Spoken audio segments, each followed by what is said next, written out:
on the horizon. It's been said that those that have the eyes to see and the ears to hear will play a paramount role in the furthering of humanity and civilized society. But can civilized society and humanity survive the coming conflicts not seen since a dawn of time in ages bypast? But you can find true forms of information and knowledge in abundance at revolution.radio, freedomslips.com, the #1 listener-supported radio station on the globe. Stand upon the right side of history.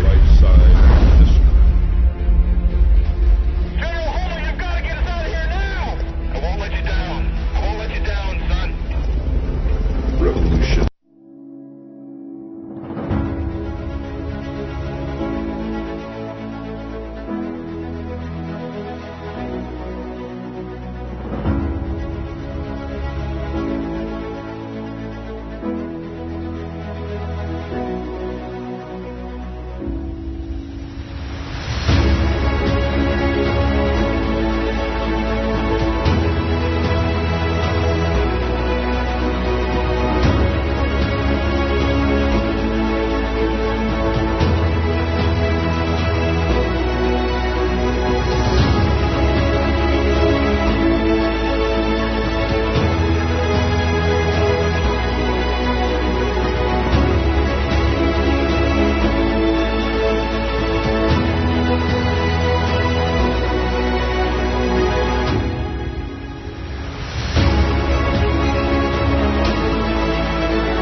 And welcome to Morning Coffee Rants with Dan. I am the spiritual anarchist, Dan Arnold, your host.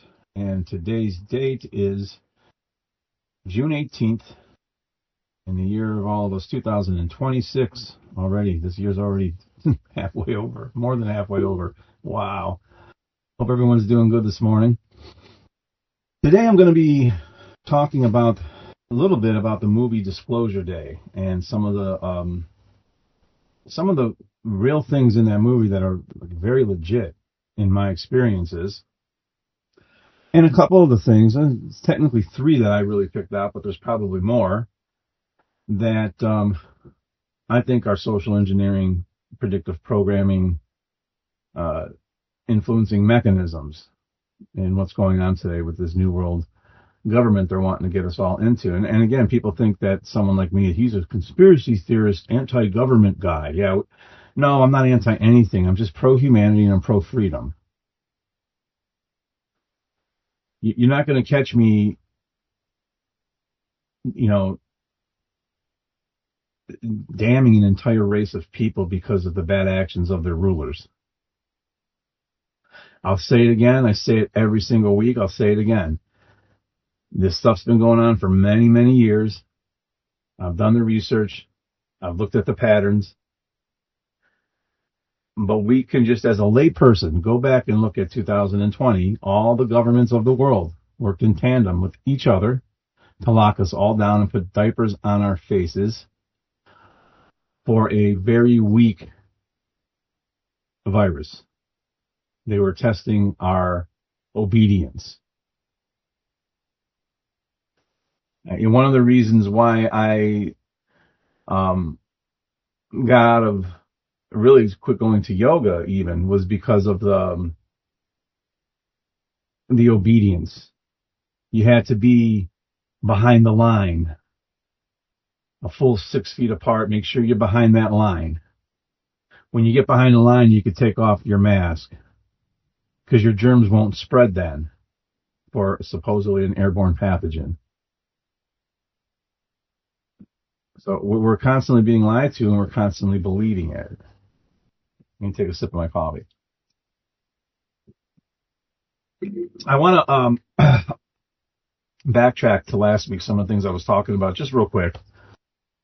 Last week I talked about understanding and diagnosing what the actual disease is in humanity. What is the causal factors of different problems that people are facing? And I said something to the effect that if you're just treating the symptom, you're wasting your time, and that's not entirely untrue. That's not entirely true, I should say.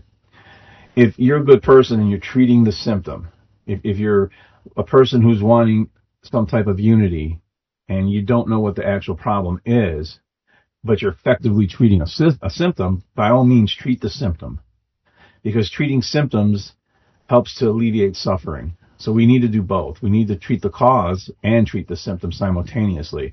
I would just beseech anybody who's treating a symptom of today's issues in the world to really dig deep and find out what are the causal factors, because only when we treat the actual cause of the disease will we be able to have a good, prognosis for that disease. And the disorder right now is the belief in human authority to rule over others. No such authority exists in God's creation, which around here looks very beautiful today. Now, it's very windy and nice here today. I mean, this is just a beautiful, gorgeous day. However, it's been like a windstorm, and then I found out that we have tornadoes that are close by. So if all of a sudden I go off air, I'm not in a trailer park, I'll probably be safe. But, I can't help but still get on here and still talk about some of the things I want to talk about. And the bulk of my work can be found at youtube.com at Spiritual Anarchist Daniel AR5907. That's just go to youtube.com / at Spiritual Anarchist Daniel AR5907.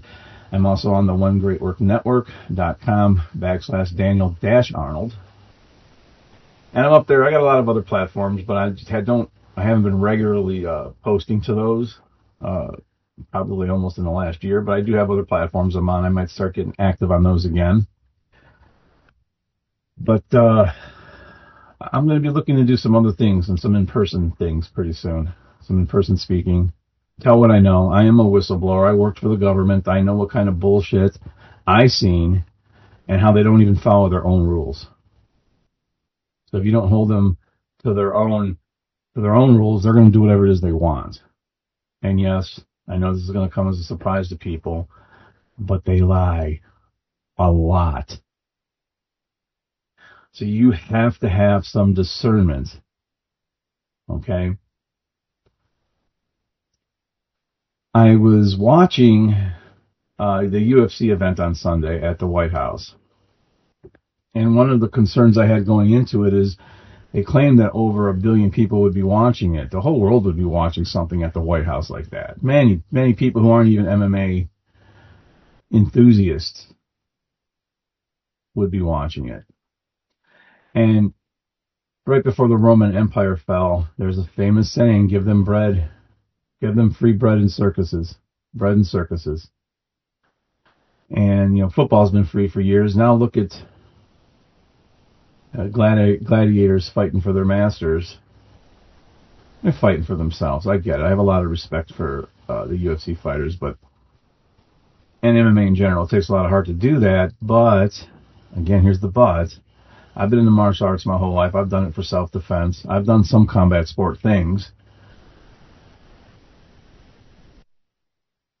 I'm just very happy that nothing bad happened, because one of the things I was worried about, and we've seen this in the world, we've seen it on October 7th, 2023. We've seen it in many other places, these things called false flag events. And I was really worried that there was going to be something that would happen there, like some type of dark ritual or something like that. And gladly nothing did. Now they're claiming something was stopped. The conspiracy theorist, I'll go ahead and hyphenate that word this time, in me wants to say, well, maybe something they wanted to do didn't happen the way they wanted it, and well, let's not waste this. Let's say we stopped it. Like, literally, it's a joke, folks. But that's where I'm at with anything that I hear from the mainstream news media anymore. I don't trust nothing they say. We've been lied to so much. You can believe one side's lies or the other side's lies. It doesn't matter which side you believe more. Just believe you're being lied to when it's the government to do what they want to do. But this brings me to something. You're on the largest stage in the world. Nearly 10% of the entire Earth's population supposedly is tuning in. And you're being interviewed by Joe Rogan. And in any of these interviews, every fighter gets about 10 seconds, 15 seconds to say their thanks or say whatever it is they want to say. And I've seen some fighters out there, and I see who you are. Keep doing what you do. You're doing God's work. When they use that 10 to 15 seconds to say something that's going to promote unity, that's going to denounce the murder of innocent people and children in this world. But instead, we have a guy who decides to take that time to say something really divisive and stupid about a former ruler's wife is really a man. Now, I seen a meme the other day that says, why is the left getting so upset about that when they so staunchly, defend transvestites and whatever? Well, it's because they're mind controlled. All voters are, first off. Okay. The bigger question is if it was true, why would they lie about it? Well, the answer to that is all politicians lie. But the bigger question is why the hell does it even freaking matter? Who cares? Why give that oxygen? And why waste that 10 seconds, 15 seconds to say something divisive? Instead of saying we need to stop the slaughter going on over in Palestine. We need to stop the murder of innocent people throughout the world. The largest cause of deaths, unnatural deaths in the world, has always been and currently is democide, death by government, by your own government. It's just now coming out that in 2020 they're finally admitting this stuff. But again, they drop what they want to drop when they want to drop it. They get the reaction they want to get to keep people in division. I knew that putting those ventilators on people was murdering people. This is why I don't trust anybody in the medical field. They follow whatever protocols they're told to follow. Whatever protocols they have to follow. Yes, doctor. Yeah, we're going to put them on the ventilator. Nurses are meanwhile saying, they constantly are throwing this stuff at you. Your head's going one way and going the other way. And they want to keep you like that. They want to keep you dazed and confused and distracted. They've done a good job at it, and they've done an awesome job at dividing everybody. Personally, if I would have had 10 to 15 seconds to say something on a UFC stage, I wouldn't have been talking about the gender of a former ruler's spouse. It's ridiculous. It's mind-controlled asininity. It's going for some type of popularity, for money, for greed, for whatever, instead of trying to go for some type of unity. Speak something real. You could say something really, you could say it really real, and you could say it in a way where, oh my God, that's shocking. Yeah, go ahead and do that, but say something real. And that's all I'll say on that. But, so the movie, I went and seen it. It opened up last Friday, the day official disclosure was going on. The movie Disclosure Day. I went and seen it Sunday, and I got goosebumps at part of it. I really did, because I am an experiencer. And so what I'm going to be doing is today I'm going to be breaking down the parts of Disclosure Day that resonated with my own lived experiences. Bear in mind, I died once. I nearly died again. I've had out-of-body experiences. I've had supernatural experiences. I've had experiences with cryptoids. I've had mind speak. I've had all kinds of things that people will think I'm nuts for saying, but I don't care. I'm telling the truth. And the truth has a resonance. If you're ever in my presence and you hear me talk about this stuff, you'll know I'm telling you the truth. I've had people who've had experience with dogmen and Bigfoots, and I start telling them what I've experienced, and they got goosebumps, and they wanted to talk to me more. And these are people who are nationally known cryptologists. This is what they do. But yeah, I'm going to be going at this from what I've experienced, what I've seen in the movie, and what I've experienced, and the parallels I was able to draw between those, even if the movie, kind of exaggerated a few things. And I'm also going to be looking at the messaging choices that filmmakers made. Not everything in the movie is a revelation. Not everything is harmless entertainment. Okay, some things did hit home because they reflected my real experiences, but other things are narrative devices that deserve a little bit of a critical eye. And this is what all movies do. They entertain us, but they also influence us. Words influence. Words cast spells. That's why when you spell a word, it's called spelling. And they know this, and they know how to get to us emotionally. Some people didn't like the movie at all. They're like, oh God, 20 minutes into it, they couldn't stand it. They probably have never had any actual experiences to want to look at it with a critical eye. I was very interested in that movie. From the first 5 minutes in, I was like, wow, okay. First off, from the government standpoint, yeah, those types of people do exist. And you could read about it. The Oswald landing, Roswell landing, I'm sorry. Crash, I should say. Now they're admitting it was real. Some of the footage they show in the movie was real footage from these events and from these things that have been released. So they did mix it up with a lot of truthful, declassified, real things that at one time they denied. The government lied to you and they lied. Can't believe they would lie. They lied. Just like back in the 60s and 70s, yeah, doctors would get on TV, them and their really attractive secretary would be smoking a filterless Pall Mall. This was good for you. Thanks, Doc. Thank you. No, it's good for the pocketbooks of doctors and pharmaceutical companies when you come down with a disease. So if you don't think you haven't been mind controlled, you have been. We all have been. So you have to undo your own programming, your own mind control. But in order to do that, you have to have an inquisitive mindset, a curiosity mindset, a mindset where you're willing to be wrong about stuff. Okay? So definitely some of the stuff in this deserves a critical eye. And I am grounded, experienced. I'm not sensationalizing anything. I'm not endorsing any conspiracies, although they do exist. But I'm not dismissing my own experiences, my own knowledge, and what I've seen in the movie that really hit me. And so one of the main experiences that really had me in, and a couple of them I'm not going to even talk about in depth because it's personal. The thing where there's always two.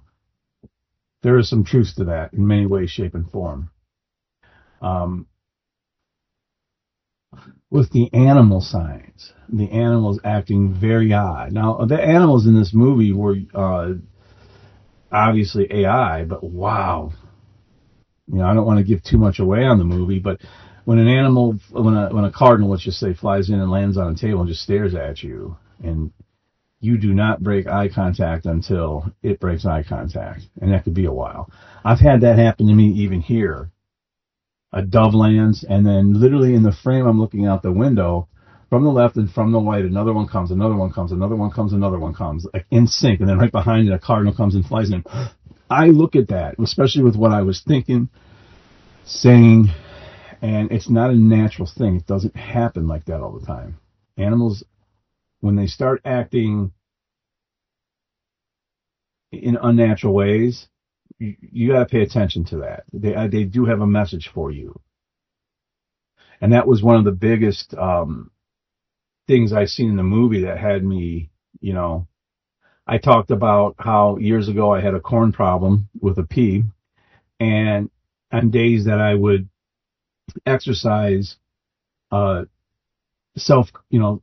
basically exercise restraint. No, I'm not going to do that today or whatever. I'm just self-control. I'm going to go outside. I'd go outside and see all these doves and all these pretty signs in nature.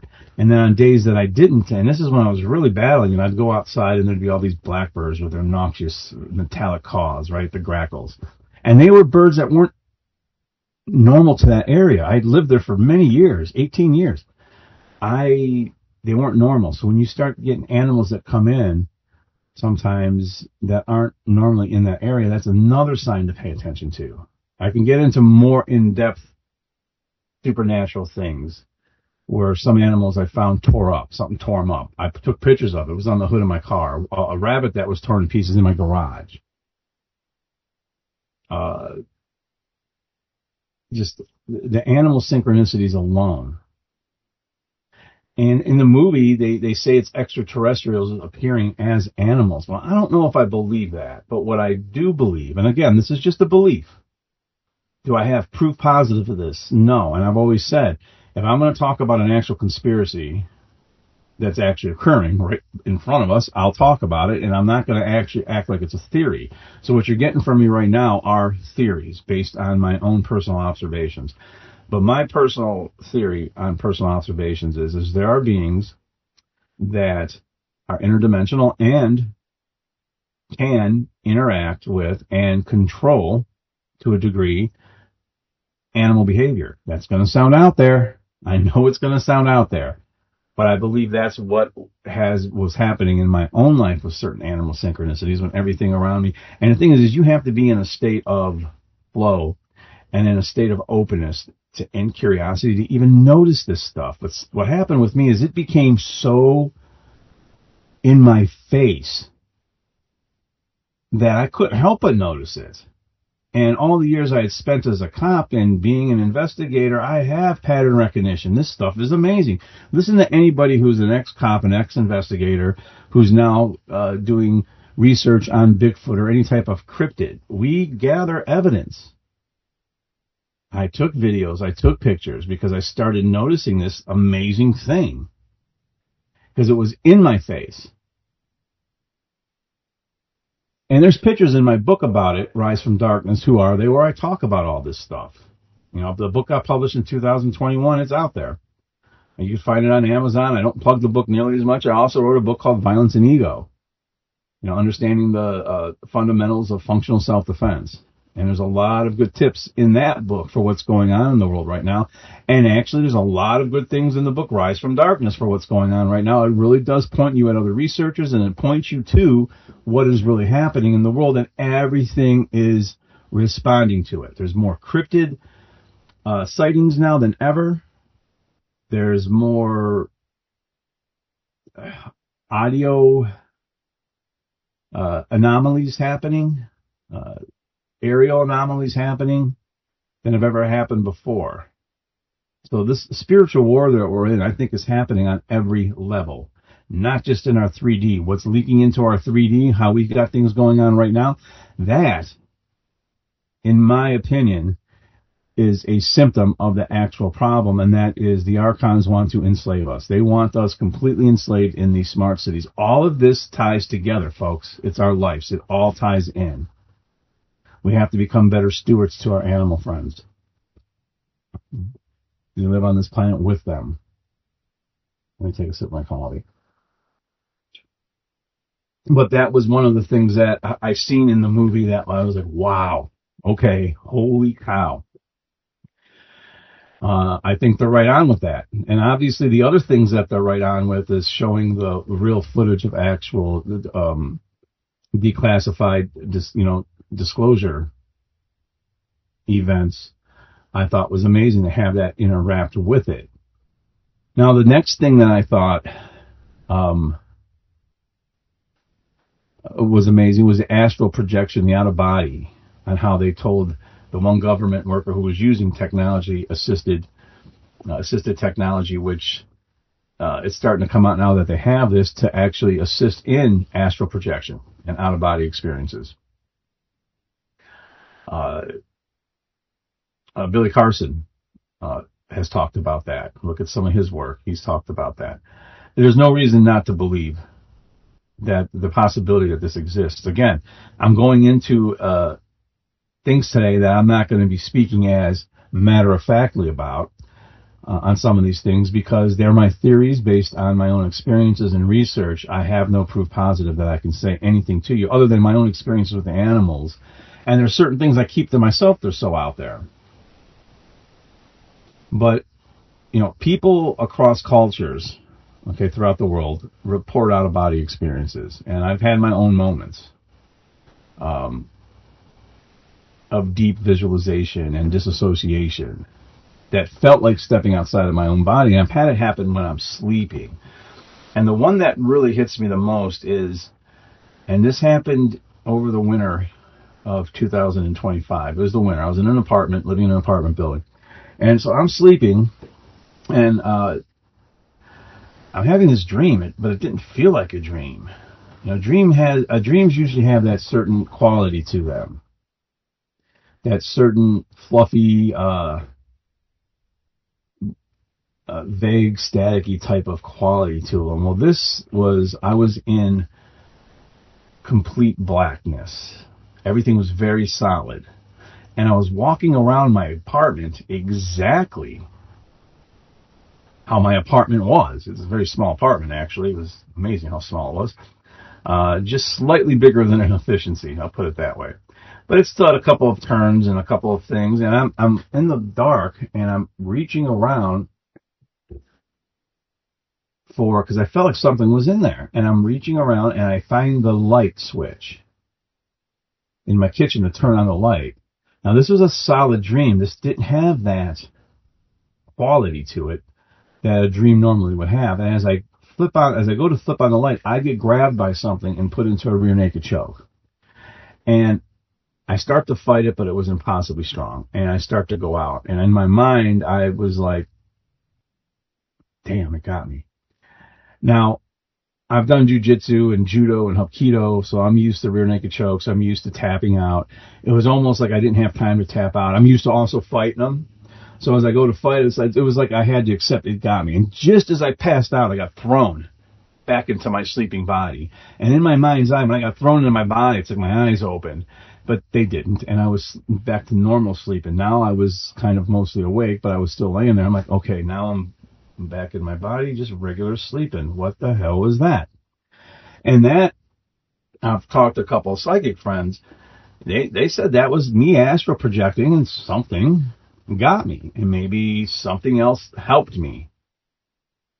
And as soon as it was started to take, to put the choke on, as I passed out, something else threw me back into my body and protected me, possibly.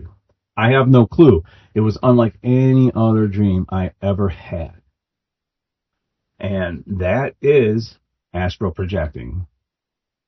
So my question would be, as an experiencer, if I would have been choked out and not thrown back into my body very abruptly, my body jumped, would I, and that's just the way I describe it, would I have died? If you do some research on what people who talk about astral projecting, they say yeah. So I don't know. Let me take a sip of my coffee.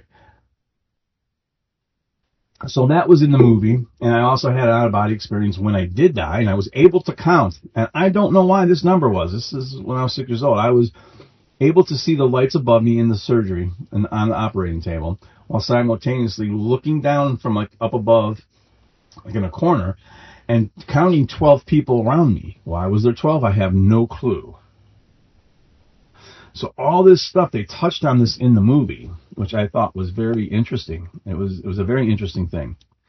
And the next thing that they touched on that I thought was really, really interesting, and again, I've had these experiences in my life, and it could be just pattern recognition. It's not psychic anything. It could be just pattern recognition. But there's this clear cognizance, or this sudden knowing. And some people call it intuition. Some people, like I said, will call it pattern recognition. Some call it claircognizance. And it's where you know something, you don't know why you know it, you can't explain it, but you're right. It's true. And that happens to me quite often. When I hear something that's going on in the news, I know what it's for and what the next thing coming is. And that's just one thing. That's like pattern recognition, really. But this is just as much psychological. as it could be paranormal. But claircognizance is knowing something when you don't quite know why you know it. And there's that plainly going on in this movie to the point where it was freaking out the protagonist, the hero. There's two protagonists in this movie. There's a man and a woman in this movie. Very, very well done. Very well done. The woman was a news anchor, and this is important later on for the next thing that I want to talk about coming up. The movie really gets it right as far as capturing the feeling of sudden intuitive awakening that these people had, because this is how it is for some people. These are experiencers. And it shows how overwhelming that new perception for somebody can be. And I really, that really landed with me. I was like, wow. You get to a point where you stay by yourself for a little bit because it's crazy. It really is. And it talks about there's two of them, there's pairs.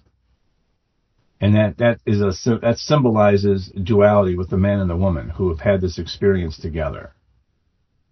There was a book called Communion about a person who was being abducted right from his bedroom and in communion with an extraterrestrial. It's an interesting book. It was part 1 and part 2. But there's 2 books. And they come in audio. I highly recommend listening to them. This was almost like they had one of those instances, I'll just say. I don't have anything like that I can remember. But that duality and the mirroring of complementary abilities that they had. One who could look at somebody and was instantly know all about them, and she didn't like it. And the guy who understood through mathematics, he was able to listen to extraterrestrials speak and understood what they were saying, like if we were listening to English. It's all that is, man, pretty spot on. And some of it I find, I can question it and not, I can look at it and not doubt it, I guess. And the other things I can definitely say, hey, I experienced this. But there's 3 things that we should have some critical thinking about in this very good movie that they did put some truth into. And that is the predictive programming. And, this is because movies sometimes, many times, if not all the times, will use themes or language that reflects stuff that's going on in our culture. And stuff that's going on with whatever trends or social anxieties that are happening. And we're in a world of war right now, in a world where we're being ruled.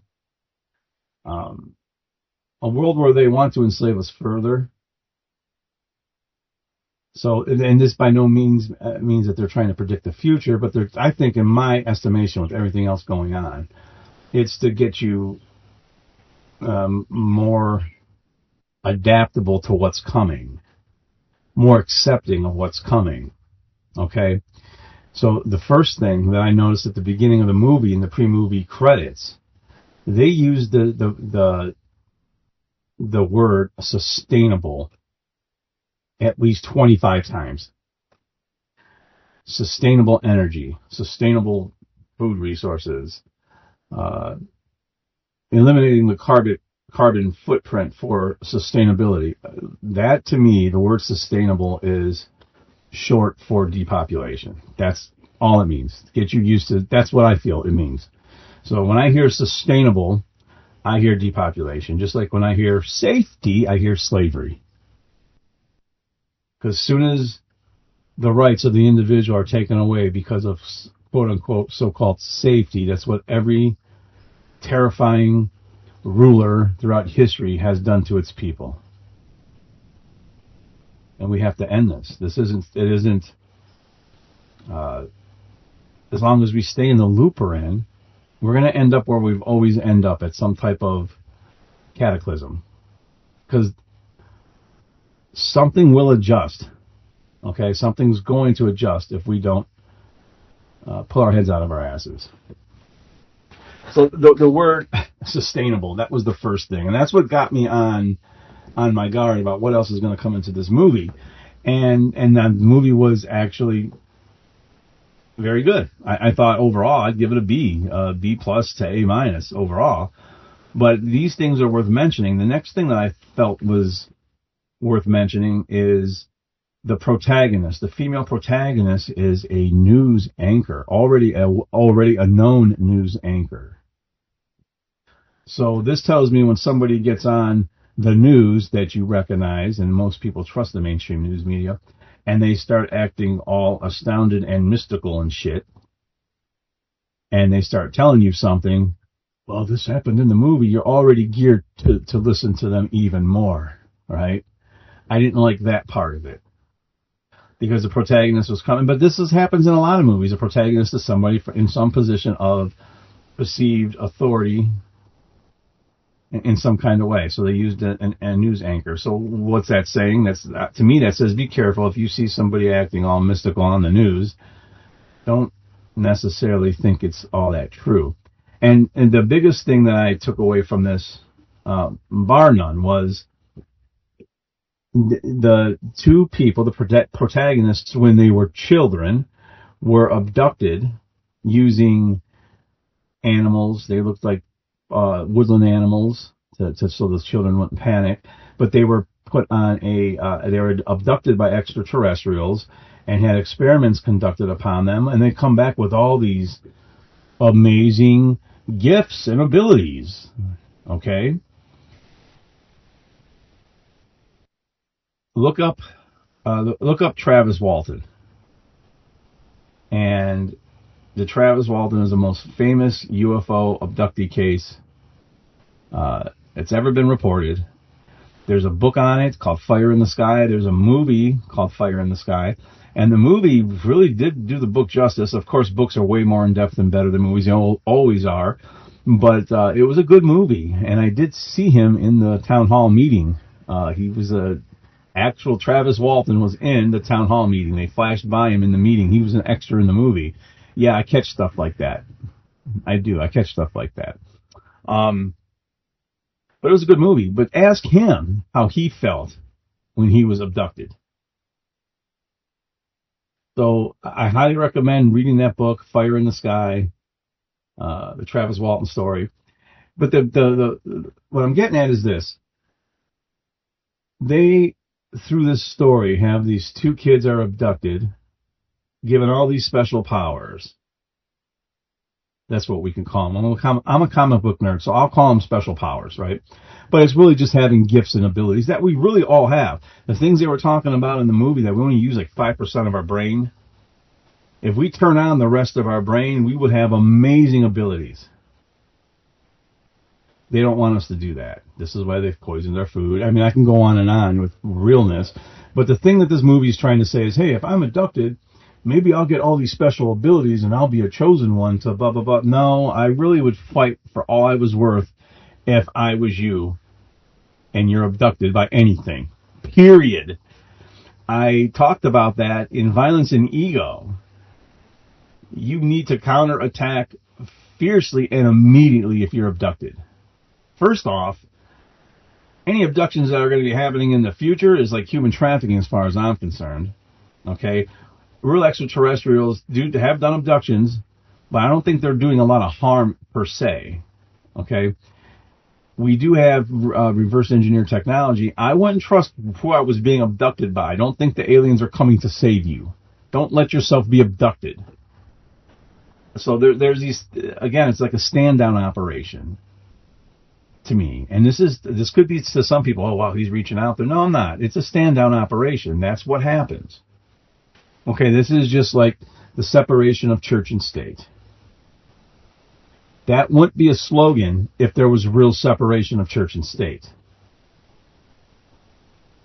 The three Abrahamic religions, the three versions of the same invisible bearded guy in the desert sky, want you gleefully murdering each other over which one you think is true. And I'm seeing what's happening in the world and how they switch people on and play to all their prejudices. And if they think that they're killing in the name of some higher power, that they're somehow doing God's work, and their slate and karma is wiped clean of any wrongdoing. Wrong, it's not.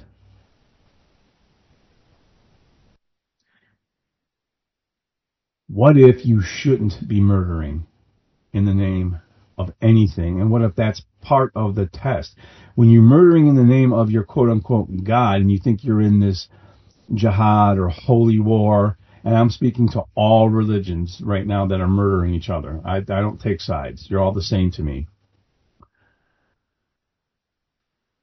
What if you're not murdering in the name of God? What if you're murdering in the name of your own fucking darkness?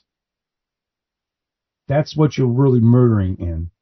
You're murdering in the name of your own darkness, not in the name of God. You most certainly aren't doing it for self-defense if you get geared up in any kind of high-tech military equipment and go to someone else's land and start dropping bombs and start putting troops on the ground.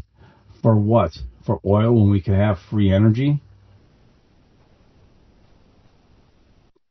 They try to weaponize shame against you by telling you that the 7 deadly sins, pride, anger, lust, sloth, and all these things are deadly sins. Okay, gluttony. Those aren't deadly sins. Those are warnings against excess. At the most, they're warnings against excess because they're not any actions you're taking that are going to initiate direct harm to another individual. And they're contradictory things. Okay, pride, I have seen people in the UFC, for example. They get up, they talk a bunch of shit before the fight. They shouldn't talk. They get out there, and the opposite of what they said was going to happen, happened.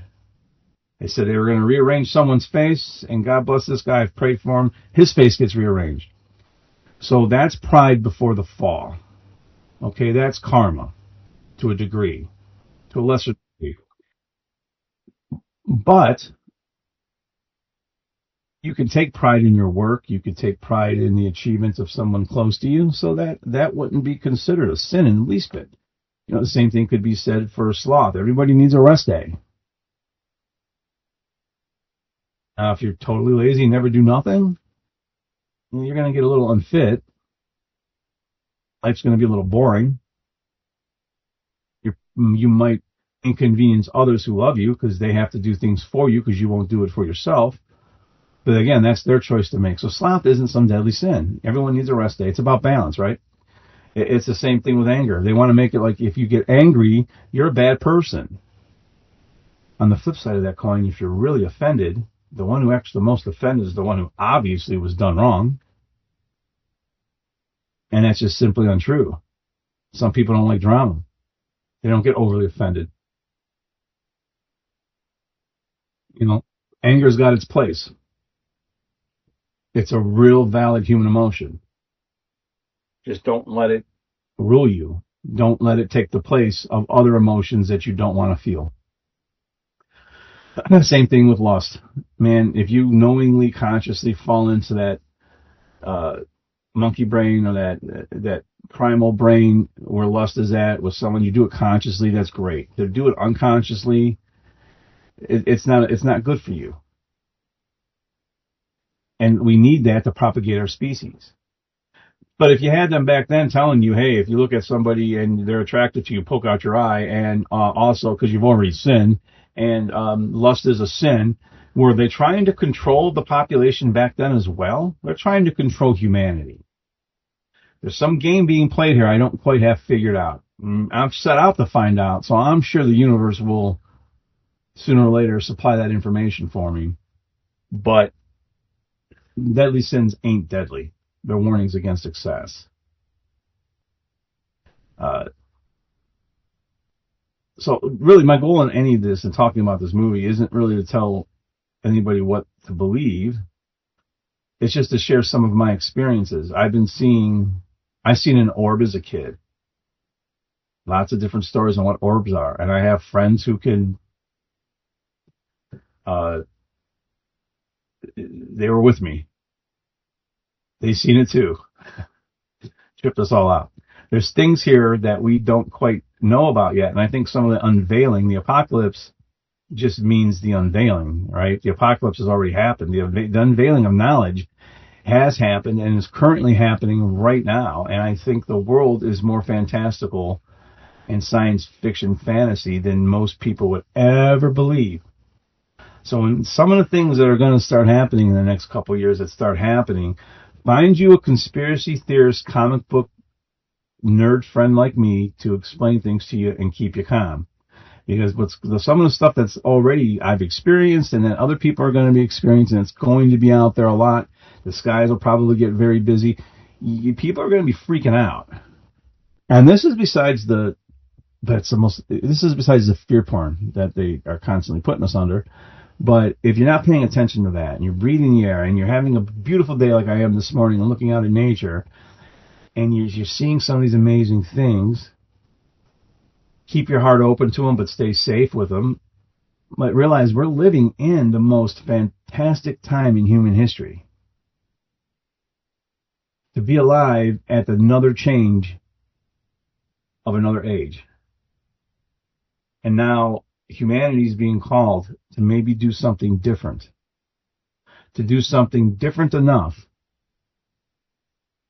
to where we can save ourselves from those who want us enslaved and murdered. If 8 billion people on this planet, because they say there's like 8.5 billion people, right? Well, if I was to say, if we counted all the government officials and all the people who enforce their arbitrary dictates amounts to 500 million people, there's 8 billion people on this planet that just want to live their lives. Don't want to murder anybody. We're all way more alike than we are different. That's including the dichotomy between men and women, between black and white, between Asian, Arab, European. We're in one melting pot of humanity that needs to start loving each other a little more and being better stewards to our animal friends. But let me see. Is there anything else I wanted to talk about today? No, that was pretty much all I wanted to talk about. I wanted to talk about that movie and what's going on. Live in the moment. Be prepped a little bit. Live in the moment. Enjoy yourself. Because we've only got one time on this planet this time around, right? We'll be coming back, maybe. I don't know. I don't think I'm going to. I might be disinclined to accept the invitation to reincarnate and, go do what I regret not doing before. Because I think they got our souls trapped in this constant reincarnation loop so they can feed off of us. And if we want to escape to return to where we come from, which is the Father in the Sea of Lights, to God, however you want to describe God, the creative force, it's light. We're allowed to be part of the all. We're allowed to know everything that's going on because we got the fragmentation of God within us. The extraterrestrials know this. They know this. Read a book called Slave Species of the Gods by Michael Tillinger. I'll keep plugging these books.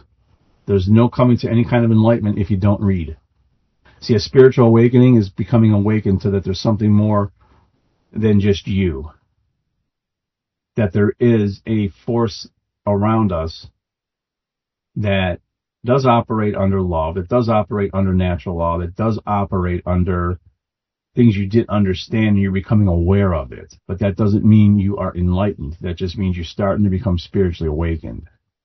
And the road to enlightenment never ends. That's why they say, if on the road to enlightenment, you happen upon enlightenment and you happen upon the Buddha, kill it because it's your ego. There's always something to learn. So the road to enlightenment never ends. I'll keep plugging these books. I'll keep plugging my books. There's another book. Read this other book called Spiritual Science by A. Nost. Okay. Look at the documentary or read the book form of The Science of Natural Law by Mark Passio. Look at any of Larkin Rose's works. Candle in the Dark. Start understanding that your freedom comes from within you because you're sovereign. No one else has authority over you.